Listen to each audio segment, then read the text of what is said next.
Hi, and thanks for joining us. If you like these videos, please hit the subscribe button down below. Make sure you turn your notifications on so that you're notified when I do another one of these videos.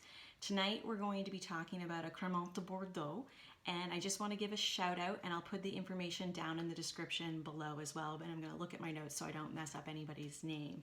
But I want to give a shout out to Rachel Mobley, who is the event coordinator and wine steward at the Classic Wine Company, which is how I found this event tonight. Also, I wanted to give props out to her because she is the Somm of the South based in Alabama. So please feel free to check her out, give her a follow on all the social medias as well, because I like to prop up those other women who are doing things. However, let's get back to the wine at hand. And it is a sparkling rosé from Bordeaux. So I did another video which you could also check out. So I'll give you a view of the cap here where I did a saber instruction and took that clean off. But the wine we're looking at tonight is Calvet, and it's a Brut Rosé 2017, and this one is primarily Cabernet Franc grape. It does have a little bit of Merlot in there as well. Now, in terms of this wine and that brand, the Calvet, it's kind of been around for 200 plus years. It's one of the large family names, no longer family owned, but family names right up there with Rothschild and Lurton. So this is definitely a brand to take a look at. It was founded in 1818, just to give you a little history of that.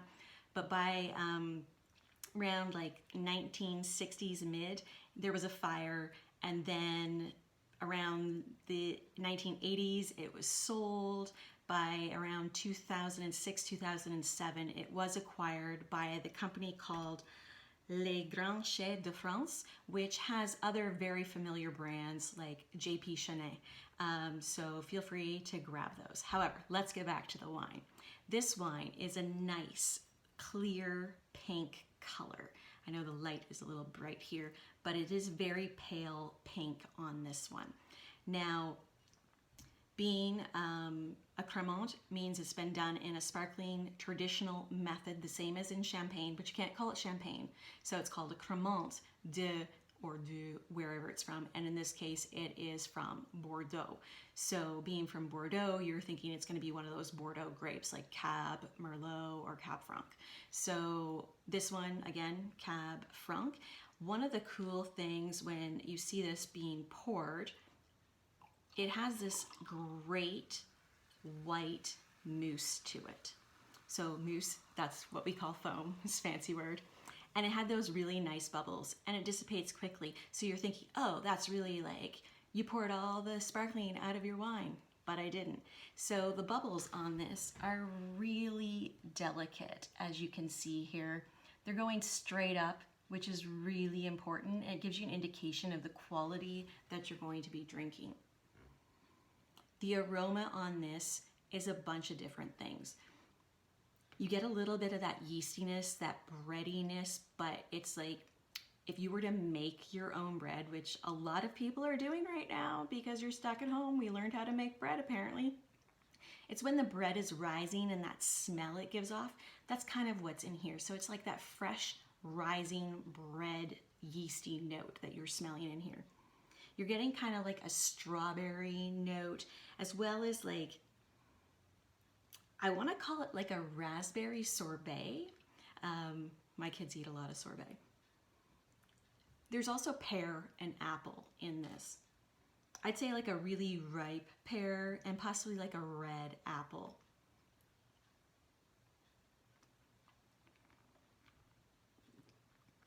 The mousse is really delicate. Certainly present there, but it doesn't overpower your mouth or your sensations. It's not like when you have a swig of soda and the bubbles are just bursting all over and you're like, oh, what am I tasting? This is really delicate. You definitely coats your mouth, you can feel it. Definitely a dry wine.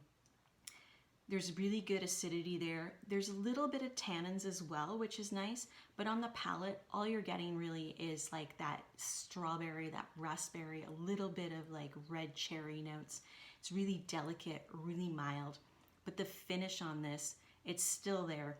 I would classify the finish on this as medium to long. And again, in terms of sparkling wine, you can't go wrong with any pairing. It goes well with seafood, shellfish, it goes well with vegan dishes, it goes really well with spicy foods. This can hold up as an aperitif, it can hold up after dinner as a celebration going into the evening. And sparkling wines can even hold up to your meats. So depending on what you're having, especially if it's a hot, nice, crisp day, I encourage you to try a sparkling wine. And if you can't afford the bucks for a Crémant, then, or for a champagne, then go for a Crémant. Now, this specific Crémant has Calvet, so I'll hold that up again, has actually been in the New Brunswick market a couple years ago, and it was here for about $20, $19.99. It is currently on our market now, a couple years later, at $24.99. Is it worth the price? It's good. If it was stacked up against another Crémant that I hadn't tried and its availability, would I have bought this one? Hit or miss. Tonight was a special occasion, being part of this online tasting done by the Classic Wine Company with Rachel Mobley from Somm of the South. And this wine reminds me, I did like it when it was first here for all of those reasons. It's delicate, it's not overpowering, it gives you those fruity sensations that you'd want in a rosé that's sparkling, but it doesn't overwhelm you with those yeasty notes. So the Crémant on this side is a little bit muted. You're not getting as many of those toasty notes, those yeasty notes, but that's okay. This is really light, it's crisp, it's refreshing, and it gives you those really like creamy sorbet style notes to it as well. And if you're one of those people who have learned how to make bread from scratch while you're at home and those sourdough starters, you'll know exactly what I mean when I say that this is what that smells like.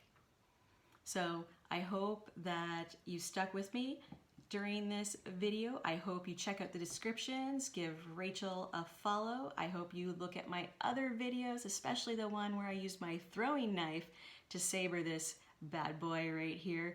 And please hit the subscribe button, turn your notifications on. That would be awesome. And thank you so much. Cheers, y'all.